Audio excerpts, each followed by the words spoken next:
make our trek across the Chesapeake Bay from the western side to the eastern shore, I've got to stop and pick up my friend Paul Warner. He lives in Sherwood Forest and we're approaching his little marina, so we're going to pick him up first.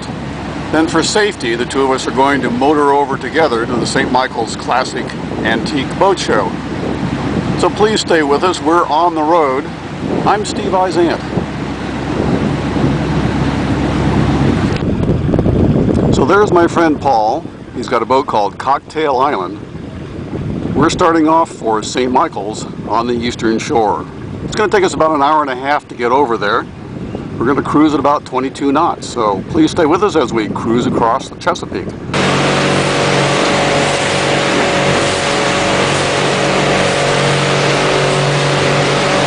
Well, we're almost to St. Michael's. You can see Paul's boat. He's been following me over. We've got about another 15 minutes and we're going to pull into the little harbor at St. Michael's, Maryland. We're going to tie up at the Chesapeake Maritime Museum. Stay with us. This is On the Road. I'm Steve Izant. Well, Paul and I made it safely across the Chesapeake. We're all tied up. The show's about to begin. So we're going to first go out to the entrance of the Chesapeake Bay Maritime Museum. Please stay with us because we're on the road. I'm Steve Izant with Paul Warner. We've got a lot coming up. It's going to be a great show. It's our show On the Road. I'm Steve Izant with Paul Warner. Of all these things, what did you like best? I think I like the museum best because it's on the water. It has a historic lighthouse. It has lovely boats, vintage as well as classic boats that we have here at the show. It's not here, so you should come visit. It offers a lot of opportunities. I think it's my favorite location. It's a great day trip, as I've said before. St. Michael's is a wonderful little place. The Maritime Museum is just a gem that more people should know about. So let's take a look. Well, now what fun is this? You want to come to the St. Michael's Maritime Museum and have a boat ride? That's what these folks are doing. This is called a buy boat, Mr. Jim, but it's been converted now. And it just hauls tourists around the bay. What fun, it's a great boat. A buy boat would go out and would buy crabs or oysters from the waterman. This boat here now is the lap of luxury. It doesn't have to work anymore, it just hauls around guests of the museum. So there it goes. There's also boat rides available on the water taxi, as well as the Bugeye sloop, which is just off to the left out of camera. But there goes Mr. Jim.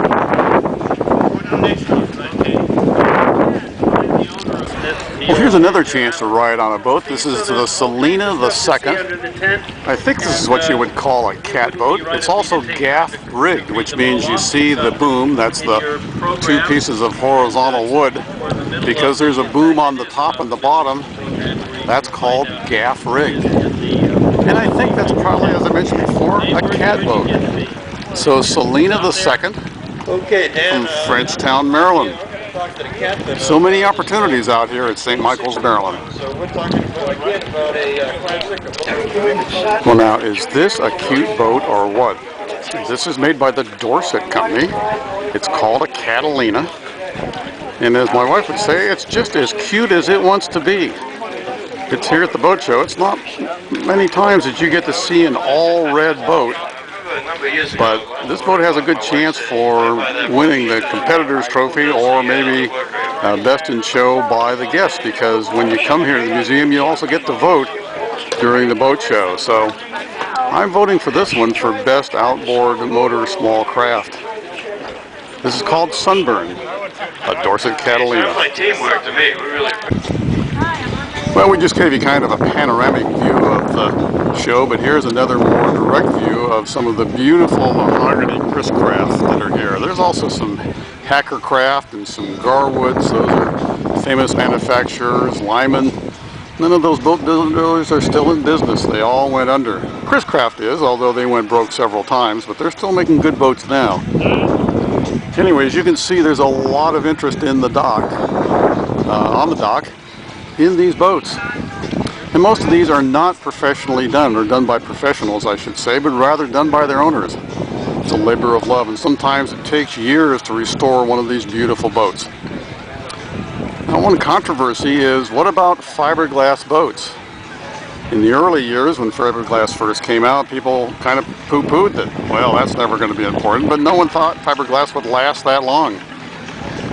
But I own a boat that was built in 1975 and it's fiberglass, and so now they're creating a new category called classic glass. That's a Lyman right there. The hull is what's called lap straight, where the planks are put one over the other, kind of overlapping. And what's this guy trying to do here? He's trying to back himself out or in or get out before he bumps into the other boat. So you give it a little gas and off you go. Just love the sound of a good engine though. That's a single engine Lyman. That's a wooden Lyman, so that was probably built sometime in the 60s.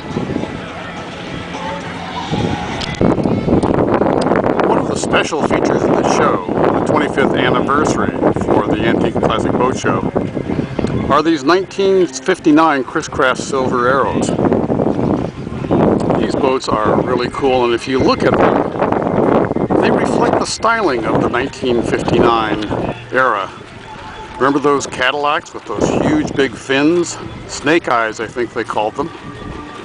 Well, boat designers sometimes came from car companies, and they brought along what was happening in society, which in the case of the ChrisCraft Silver Arrow is what you see before you.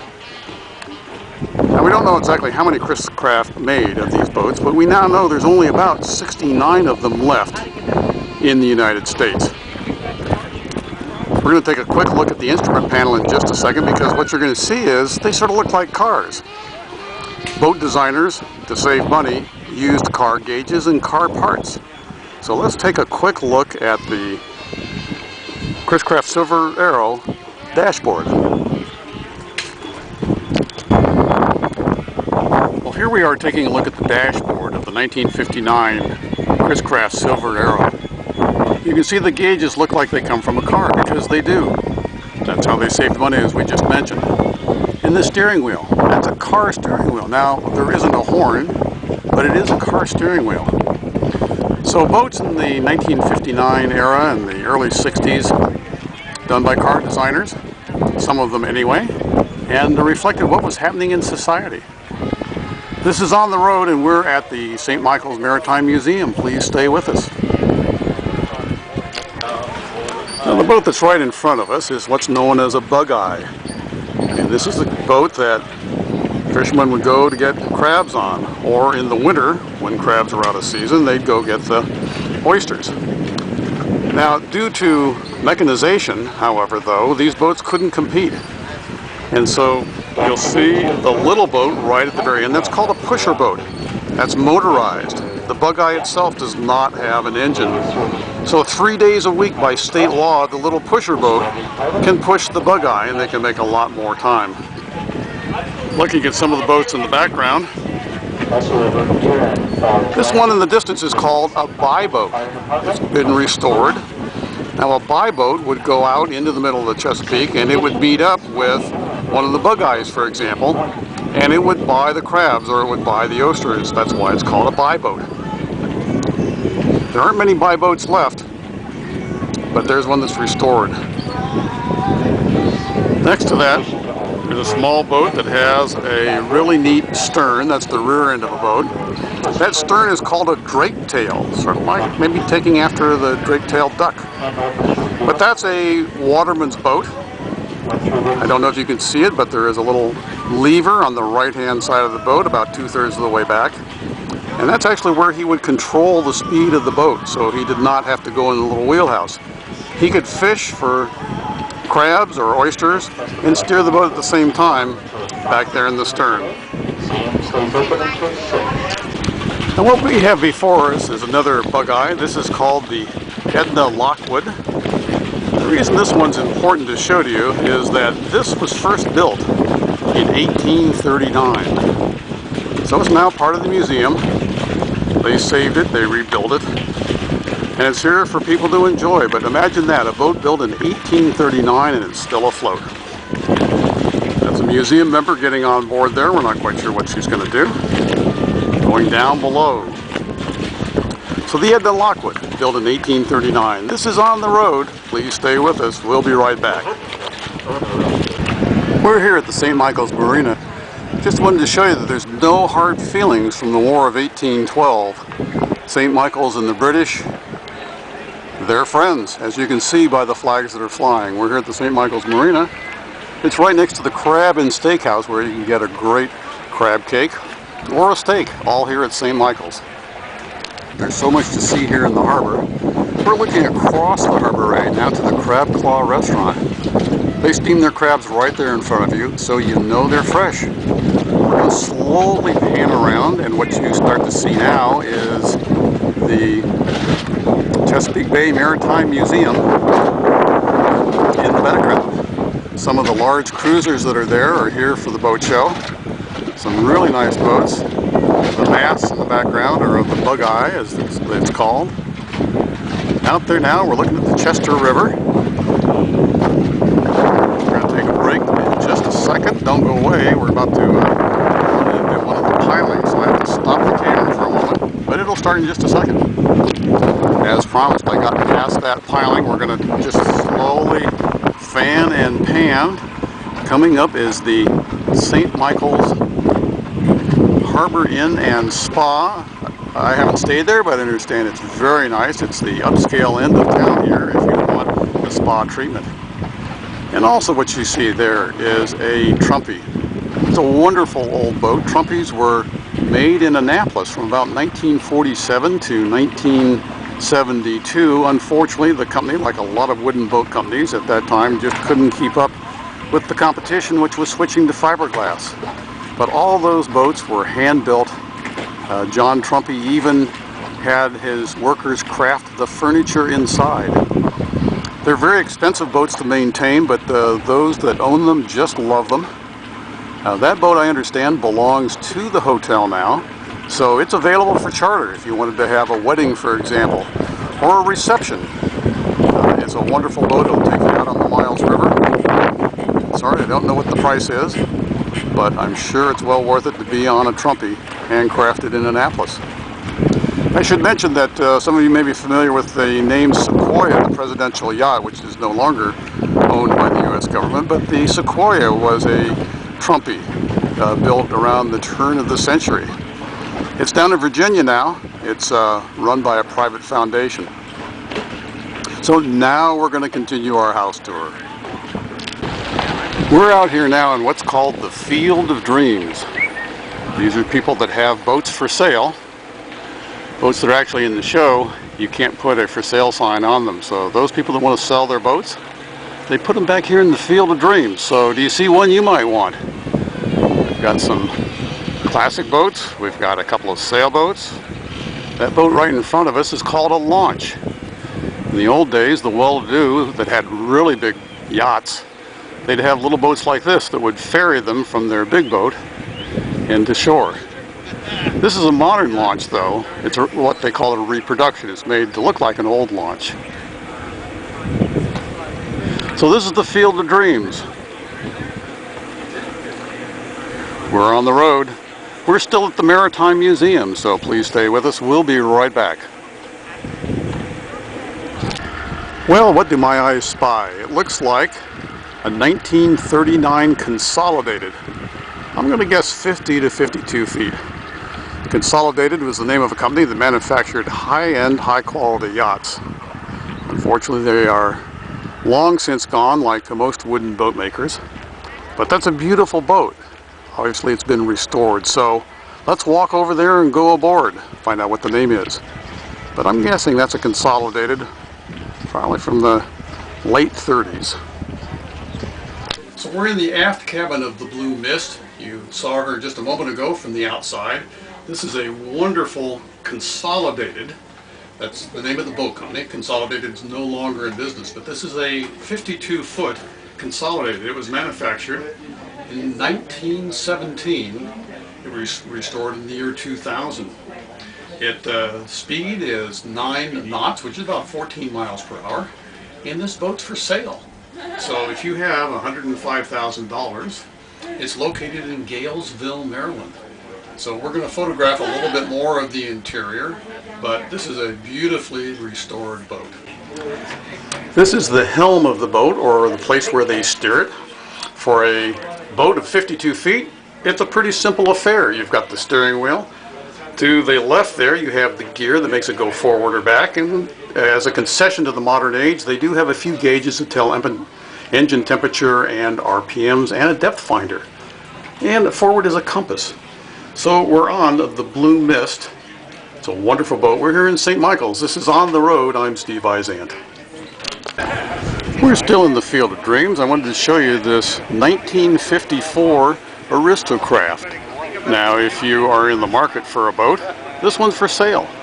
It's only $9,900. Not sure if that includes the trailer, but what a cute little boat. Now, you can't take this out where there are big waves, but if you're in the lake, or if you're on a river perhaps, and there's a lot of rivers around Annapolis, you might want to consider this little Aristocraft. It's for sale in the Field of Dreams.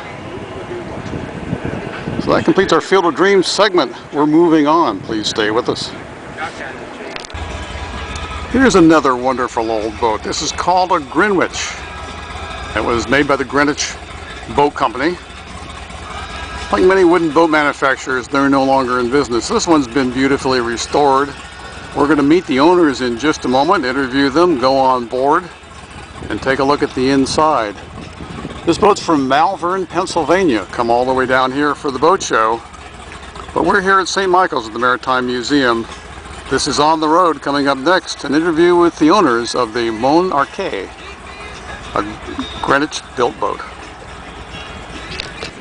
We're here right outside the Chesapeake Bay Maritime Museum. I'm here with Tracy Munson. Tracy, thank you very much for coming on the program.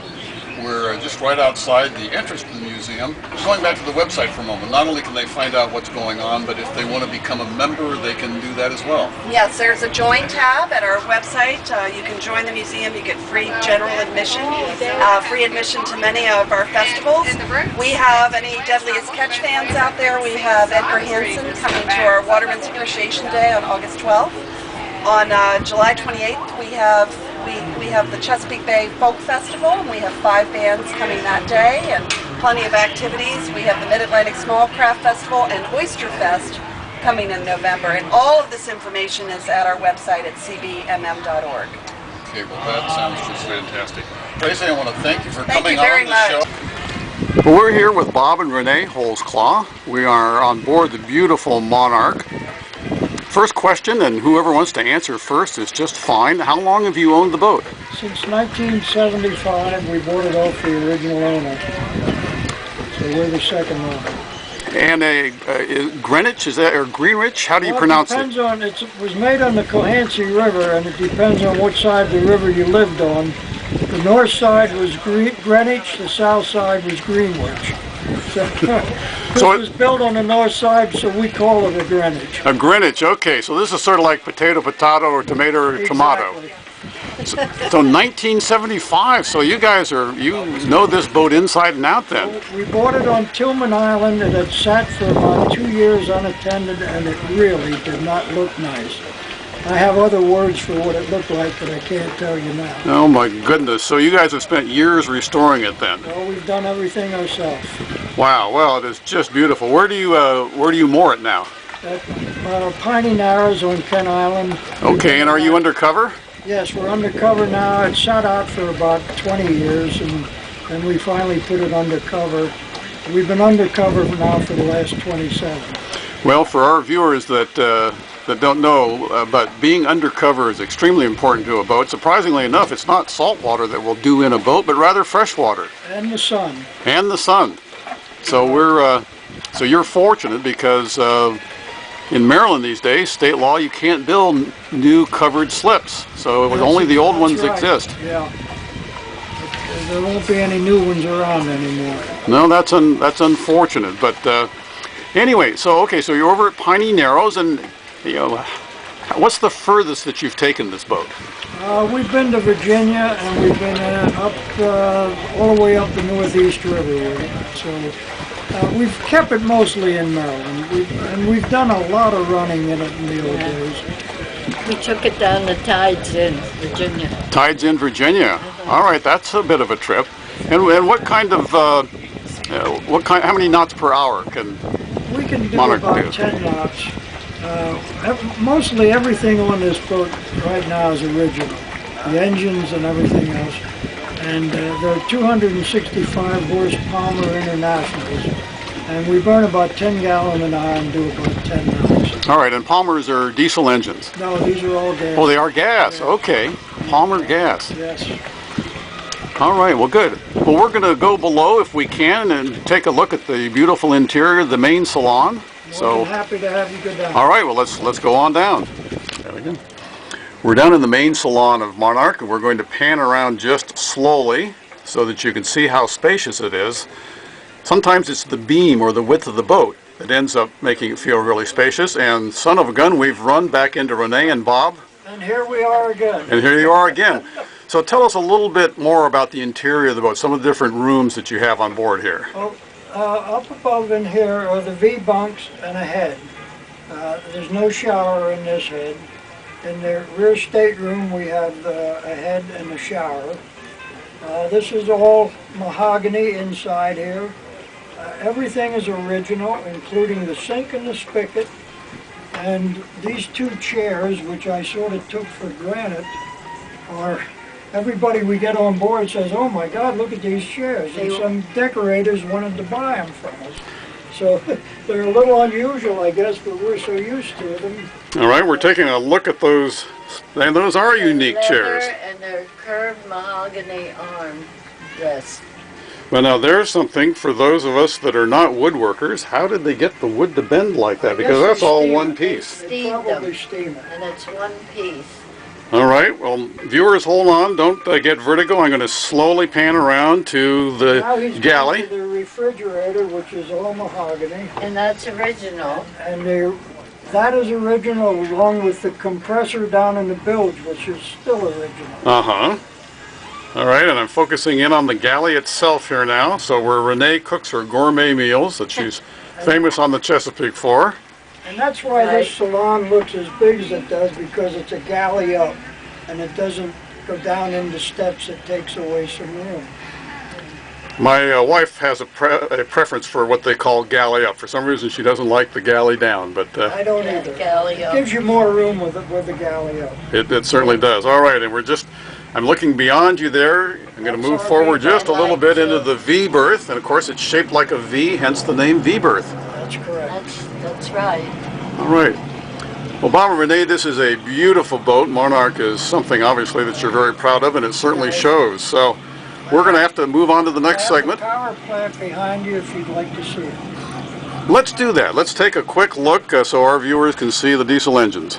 No? All right, here we go.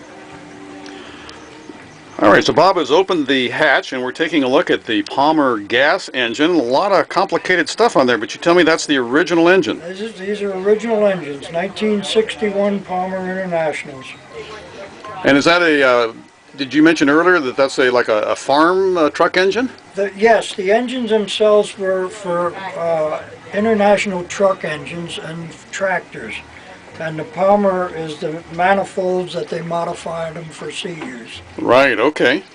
All right, well, we're going to move on. Thanks for showing us the engine. We're going to take a quick look at a curved door in the head, and we're going to finish up then with some wood sculpture carving.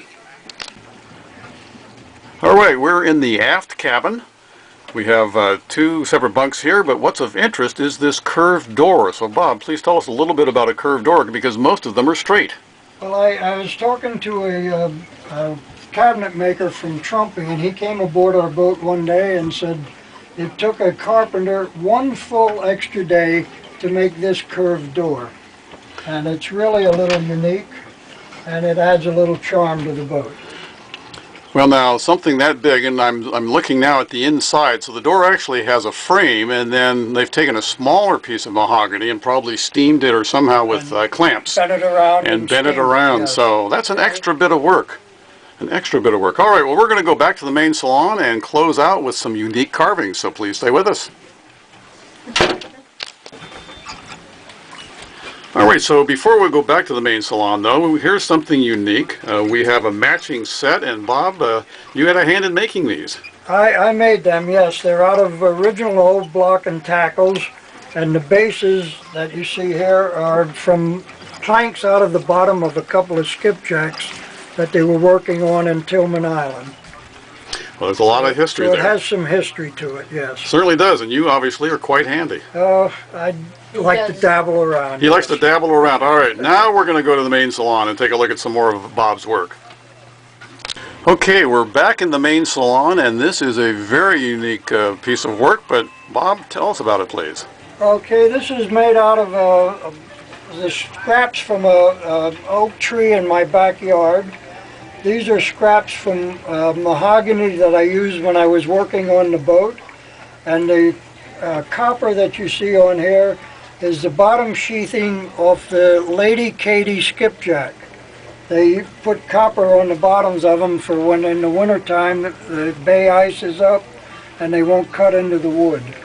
So it has a little bit of history to it and a little bit of charm from my backyard. Well, it certainly has both of that. Well, Bob and Renee, if you can stand together just for our final closing shot here, I want to thank you for allowing us to come on board. I gotta give my wife some credit. She does all the upholstering and the drapery work. All right, you're a smart man to give your wife some credit on TV here. I love it. Thank All you. right. Well, thanks everybody, and stay with us. This is On the Road. We'll be right back. And thank you. Thank you. Paul, that completes our show here in St. Michael's and the Maritime Museum. We had a great time. Of all the stuff that you saw and did, what did you like best? Probably some of the new vessels that came in this time for our show. Probably some of the silver arrows, the early days of the transition of ChrisCraft from wood to fiberglass. Certainly fascinating. I would think too that we saw a lot more variety this year of different boats, from wood to glass. Well, yeah, that's where we all went. Sport fishermen to early vintage vessels, some contemporary classes, kind of a real conglomeration of intelligent types of things that people could come in from the contemporary and not only obtain information about different vessels, but understand the history of their boats and how they construct them. So I think it was just a rewarding weekend, and certainly hope that other weekends. Well, I certainly do. And those of you that watched the show from the beginning, you know that Paul and I motored over here from the Western Shore. So we're going to have to leave you now. We've got to get back in our boats, but we've got to sail or motor. Yeah, I guess we could sail, but they're motor boats, so we're going to motor back to the Western Shore. So that's our show On the Road. I'm Steve Eizan with Paul Warner. Thanks for watching. Thank you.